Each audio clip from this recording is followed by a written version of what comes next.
Yo, what up, Lucid Crew? Welcome back to the channel. I am Lucid Rob, and if this is your first time here, you already know what's going to happen. I mean, right? You read the title below, you saw the thumbnail, you're here for some creepy TikToks. I'm telling you, they're not all creepy, they're just really, really fucking weird. So let's get into that right now.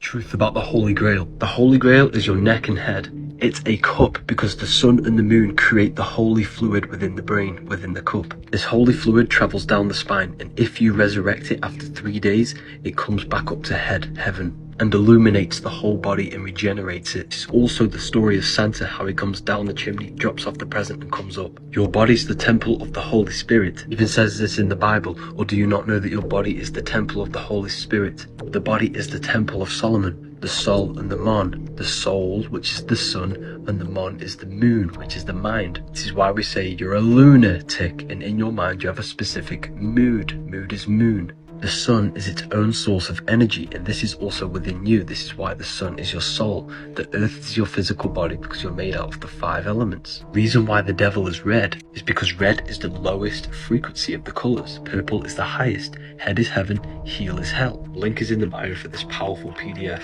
I don't know, Doug. I'm not really too knowledgeable on those kinds of topics. It's not really like a field of study that I've really gone out of my way to really learn about. Not because it's not interesting, I'm just more interested in other things, so I haven't got around to it yet. So if you have any more information about that, because I haven't seen much about it outside of this video and like 1 or 2 others, tell me about it in the comments. Give me some more information on that. Or you can also join the Discord. The link is in the description. You can send me more videos about this topic if you have them. If what we're seeing right now with the poles shifting is true, scientists starting to talk about how North Pole has shifted somewhere over Russia, moving towards Siberia. Let's say this continues and we have 3 miles of ice melting, making the water in the entire world go up 40 meters, which is 120 feet. We're going to be losing some of our shores across the world. Manhattan's gone. But what would happen is, while this is going on, we would be seeing on Antarctica a reveal of a very ancient past. It would reveal to us many, many things that we're not even aware of down there, potentially. Yeah, I live in the Tampa Bay area, so, I mean, we're already pretty much underwater anytime it rains. So let's just hope that's not going to happen anytime soon. Please. Thank you. That'd be great. Appreciate you. Thanks for your time.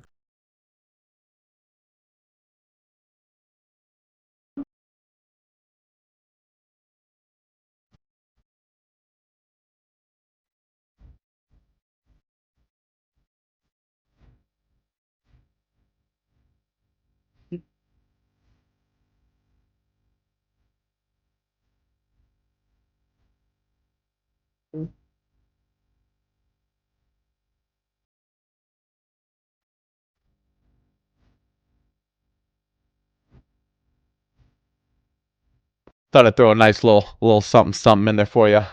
Lift up the spirits and the mood a little bit. Just a little bit of eye bleach before this next one.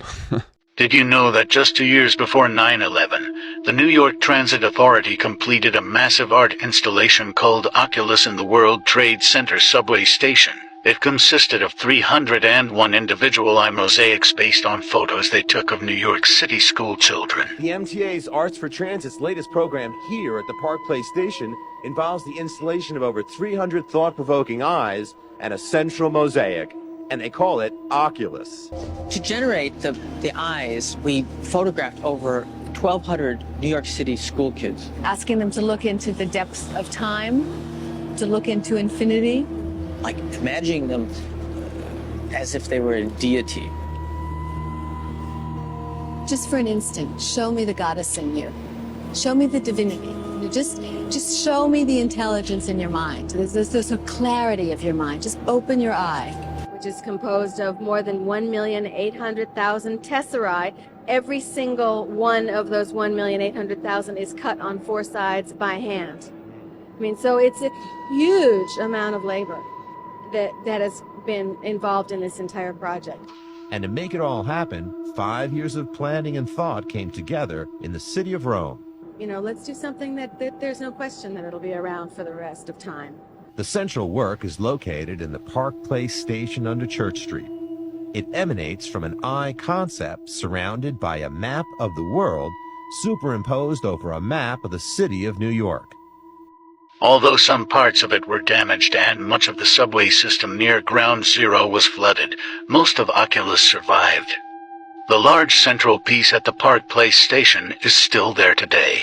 Isn't it interesting that the new $4 billion transportation hub that was opened at the World Trade Center site is also called Oculus? The architect says it's supposed to symbolize hands releasing a dove, but it clearly looks like a giant eye with huge lashes. It's designed so that it's in alignment with the sun's solar angles on each September 11th, between 8:46 and 10:28 a.m., which is the time between the first plane hitting and the second tower falling. The central skylight perfectly fits this alignment and washes the Oculus floor with a beam of light. Kind of seems like it was a big ritual. I don't want to make assumptions or anything, but I mean, one could say that could be a big ritual of some sort. I don't know, man. I remember I was a freshman when that stuff happened on 9/11. And dude, the world, well, I can't speak for the rest of the world, but the country was an eerie place at that time. It was a very eerie place. It was very uncomfortable. Nobody knew what was happening. Nobody knew what was going on. It was just like such a sad and like scared energy. I think at that time, everybody thought that every building was going to be, attacked. Like every school, even like in small town Indiana where I was at the time, we thought our high school was going to be attacked too. There's no reason for it to be, but that's just kind of how the whole country was, right? Like nobody knew what was going to happen. I don't know, man. All these videos I watch, I mean, when it comes to, harvesting negative energy for rituals and stuff, I don't know. It kind of makes me think. I'm getting too deep here. I'm getting way too deep here. Did you know there was an electric moving sidewalk 123 years ago at the World's Fair in Paris, stretching 543 acres along the Seine River? The grounds of the 1900 Exposition Universelle were the biggest in history. And just like all the other World's Fairs, almost everything was destroyed afterwards, including this incredible electric moving sidewalk. It was elevated above the street on a 23-foot tall iron viaduct and consisted of 3 sections. One was stationary while the other ones moved continuously at 3 miles per hour and 6 miles per hour. The 2.5-mile loop was constructed around the perimeter of the central square. Using the 6 miles per hour walkway allowed visitors to circumnavigate the square in roughly 25 minutes, all while standing still and sightseeing. The predecessor of this walkway was at an earlier Chicago World's Fair. Along the same route but moving in the opposite direction was an elevated railway system that visitors could use to get around more quickly. However, that electric walkway could accommodate up to 14,000 people at one time. On its busiest day, it carried 70,000 people in one afternoon. The gigantic scale of the exposition made it virtually impossible to see everything, which is why the Rue de l'Avenir was so popular. It was both convenient and entertaining. One visitor described it as a giant wooden snake with its tail in its mouth. At Ouroboros of Paris, we are told that this structure was only temporary, but it had iron foundations just like the Eiffel Tower, and many other masterpieces of architecture that were destroyed. Even the Eiffel Tower was supposed to be demolished. Most of these things would probably still be standing today, and would be iconic landmarks like the Eiffel Tower turned out to be. These events are the plot holes of history. You really have to ask yourself, why would they destroy such amazing things? And why is it the same story all over the world? I do wonder that. Every time I watch one of these videos, I do. I wonder why they would tear that stuff down. It makes me very upset, very angry, because I really want to experience it. I would love to go visit all that stuff if it was still standing. I don't know, man. It's people taking credit for things, and I guess acquiring the power that comes with having that kind of control over demolishing things and taking credit for things you stumbled upon and saying you are responsible for creating them. Humans still do that nowadays with products and shit, so I mean, it doesn't surprise me. So tell me, do you believe, was Disney trying to tell us something?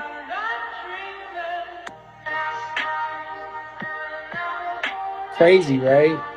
Some things are just an optical illusion, right? Well, is this an optical illusion? Look at that and tell me you don't know what that is. Go ahead and tell me that confidently and mean it, because you know darn well what that is. You can see it. No, that's not a carving. That's a petrified animal from the days of old. Do you see this? Yes. Do you see this? Yep. It's freaking nature, and it's freaking awesome. Yes, it is. And I don't think science can properly explain how these animals were petrified so quickly to where they were able to preserve their form through all these years. And you know, that really got me thinking. There's plenty of statues on this earth that are thousands of years old. Now, what if they were petrified beings? Now, I know, it's just a thought. And yeah, I can't wait for the Mount Rushmore jokes. And you can joke all you want, but I promise you truth is stranger than fiction. I really want there to be giant petrified beasts and humans. Like, I really want that to come out and be a thing. But at this moment, I don't know. I'm still not sure. I am at least now, after all these videos, open to the possibility of wanting it to be true. I was very much against it initially. And even though I don't believe it still, I am getting a little warmed up to the idea. So keep these videos coming and we'll see. We'll see who I'm at in another 30 days.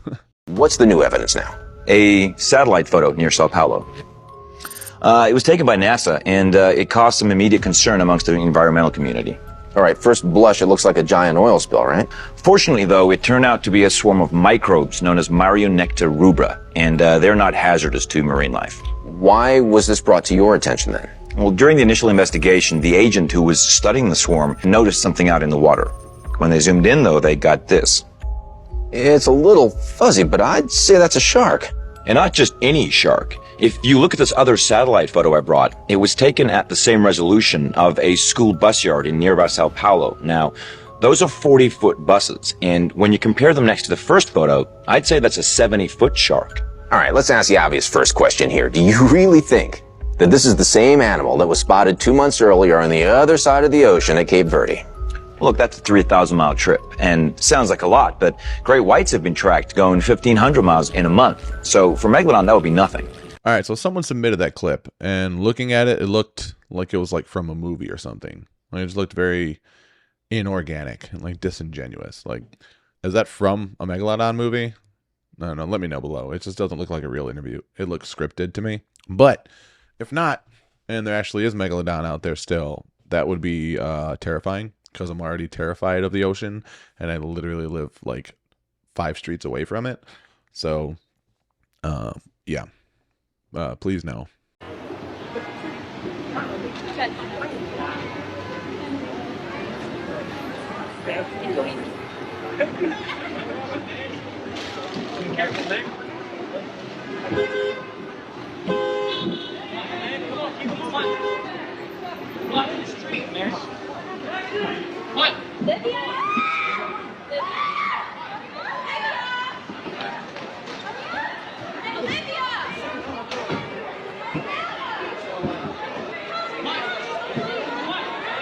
What the fuck? Is that real?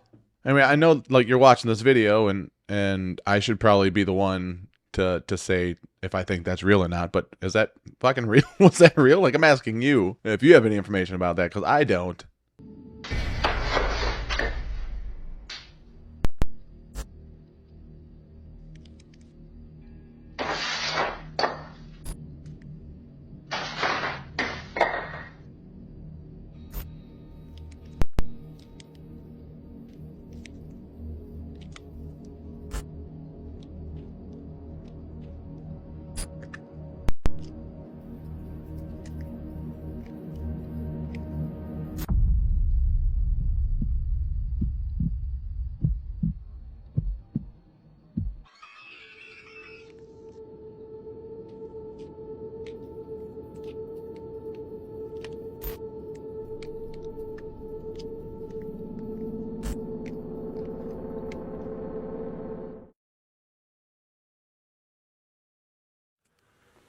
Alright guys, so it's almost 4 a.m. right now. I just heard a very large crash coming from downstairs, so I'm gonna go check it out. Hello? Someone here? I'm gonna go check on that spider.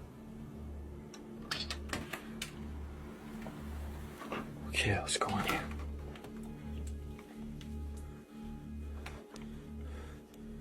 Yo, what? Okay guys, so I'm about 90% sure right now that this spider got out. I gotta go tell Chester, although I'm really not trying to alarm him. Chester?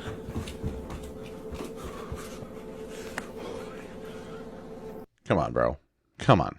See, I feel like I should watch these videos before I react to them, because some of them just end up being like that one, where it's like, oh, shit, that could be a nope. That could be a fucking nope because it's a terrifying giant spider. And then it just turns out to be bullshit like this one. But then you wouldn't get the real reaction. But either way, giant spiders, fake, real, whatever, that's a fucking hell no, dude. Hell no. I can't do them. I hate spiders so much. I would probably freak out if I saw a fake spider. I'm not even kidding. I would. Don't fucking play with me, man. In the archives at the Vatican, 5 miles of archives underground. Can't just go, oh, I'm going to go check out the archives underground. No, you have to be a security cleared, almost top secret cleared based on their standards to get down there. Down there also, according to even some Jesuits, are bones of actual quote unquote alien beings. Information about advanced beings that visited this planet, the Anunnaki. They have all these relics and artifacts. They have information even out of Iraq that shows and proves that advanced races had lived on this planet long before this current civilization here exists. I'm talking about eons and eons ago, super highly advanced with technologies and capabilities of flight and everything else, weapons of war that existed. All that information is stored underneath the Vatican archives, along with some of the most incredible texts and books and inventions that ever existed on this planet. And they siphon it away, and they're hoarding all of that wisdom and knowledge so that they can keep control and power and domination over the world. And guess what? It's working. So how do we know what's in the Vatican archives? Have there been like leaks? Have there been people that have like snuck shit out of there? People that have got like access into there and like recorded or taken photos or something? Or is this all just speculation? I don't know. I mean, I 100% could see there being a ton of shit that we are not allowed access to. Like, how do we know that? What difference does it make? What difference does it make? Yeah, that's their favorite line. Got a lot of people, what difference does it make? You can't figure out what difference it makes? If you can't figure out what difference it makes that the people running your world have fucking lied to you over and over your whole life, if you can't figure out that someone lying to you is trying to control you, suppressing of information, of knowledge, is control. Deception of information and knowledge is a form of control. So what difference does it make?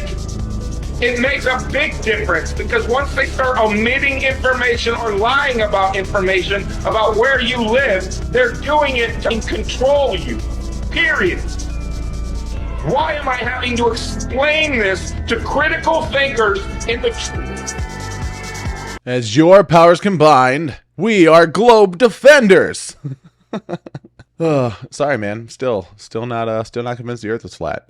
I'm not. Convince me. So that tends to be the thing that pisses people off in the comments the most. Like I said, I'm very open-minded about things, but you're not gonna like bully me into believing shit. That's the stupidest shit I've ever heard in my life. If you want me to believe that the Earth is flat, stop being so aggressive and start convincing me, and stop trying to bully me into believing the Earth is flat. Sorry, not like most of you. A lot of you are. Well, most of you, yeah. Most of the people do give really good arguments and give, you know, links and information and stuff like that, and I truly appreciate that. But the guys that are just like, you need to open your mind, you're closed-minded, like, no, being closed-minded would mean that I have no interest in hearing anything else.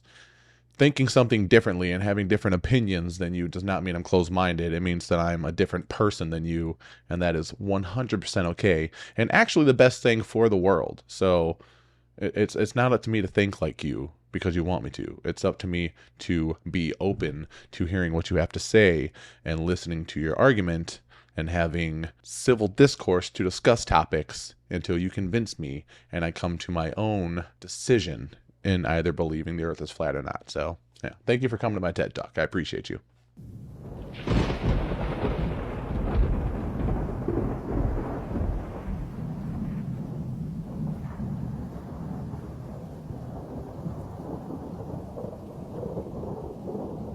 I don't know if that was real or fake, but if that was real, I would hope that more people would have seen it and would have recorded it and would have came out and spoken about it, because the last thing that we need is people being quiet when like incredible things are happening for the sake of being afraid of sharing or whatnot. So I'm not sure if that was video effects, like special effects, or if it was actually someone recording a situation, but either way, that shit was pretty crazy. 66 United Nations Plaza. That's exactly what you need to type into Google Earth to go see where the devil goes to work every day. And if you go down and zoom in and click on that little man, and then click on that little spot right there, I'm going to take you to where he goes to work at 666 United Nations Plaza. And if you spin around once you get on the ground and you swipe across the screen, you'll see his yard art right here.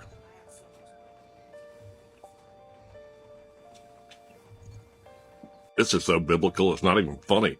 That's the Archangel Michael, and this is right there in Revelation chapter 12. And there was a war in heaven. Michael and his angels fought against the dragon, and the dragon fought and his angels. Did you catch that? It said the dragon fought and his angels.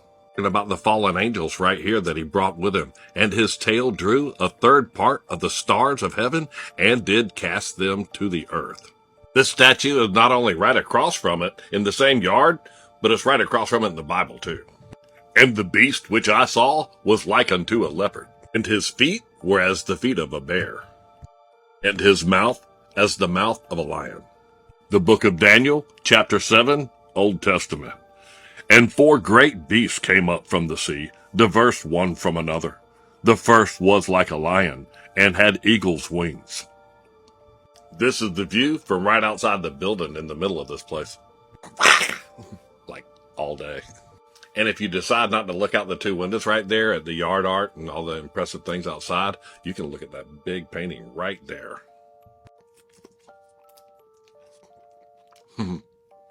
It's demonic. You have people chained and coming out of hell, going up to these people right here. It's weird. In the middle, there's a phoenix right there, and then you can see the dragon with a sword in his mouth. On the other end, it's got these people being pulled out from the underworld and looks like some atomic blast right here at the door. The biggest part of the building is right across the hall, and it's underneath that big logo, and that, I believe, is the Pope right there at 666 United Nations Plaza. Did you know that the Tower of Babel was on the 33rd parallel? That's represented by those little rings right there. And also the UN, they have a base on top of Mount Hermon where the fallen angels descended. That's on the 33rd parallel too. Right there. Right there. You know, I go by the name the trumpet, Ezekiel 33:3. And that scripture says that when I see the sword fall upon the land, I blow the trumpet and warn the people. Dude, that dude has great energy, dude. I love his little like that's weird or that's weird or that little right there. It's weird. Great energy, man.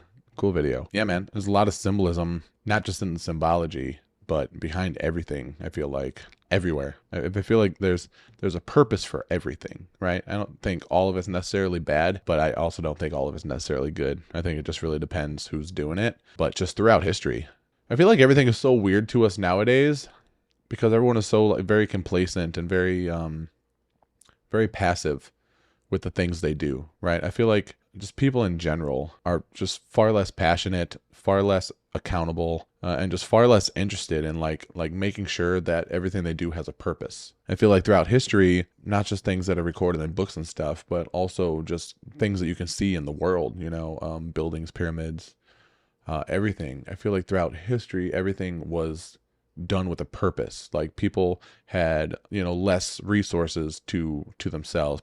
People couldn't just like sign on the internet and order their food, and they couldn't just, you know, work from home, and they couldn't just always hop in a car and go to the store and buy clothes and basically everything that we have nowadays, right? So again, throughout history, everything that everyone did had a purpose, had a very strict and set purpose, because they didn't waste time, they didn't waste resources, they didn't waste energy, they didn't waste food, they didn't waste materials.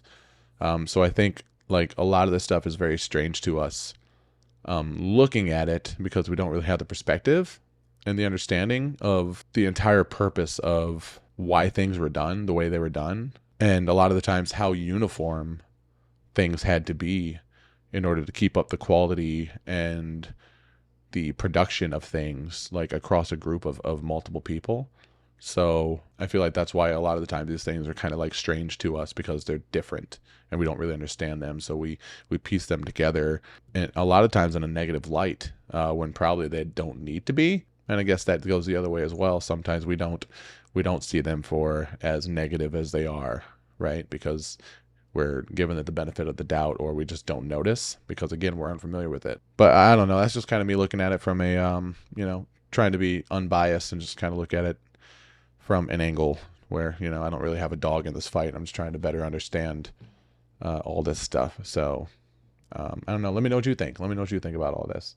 And on that note, that's it for this video, guys. Thanks so much for watching today, and every other day. Honestly, you guys are fucking super dope, dude. Discord's going off. It's super cool. The live chat is fucking awesome. My memberships, my fucking Patreons, my just donators, my moderators, dude, you guys are all so fucking dope. If you were watching this video, made it to the end, and you liked what you saw, and you have not joined the Discord, or subscribed, or liked, or just showed your support for the channel, that's cool. You don't have to do that. I want you to be as involved as you want to be, but I will also let you know I will very much so appreciate your support for this channel, because this is kind of what I do, and I would love to keep doing it and giving you more content and building this community more for everybody involved that wants more of this stuff. So thank you so much for watching, and until next time, peace.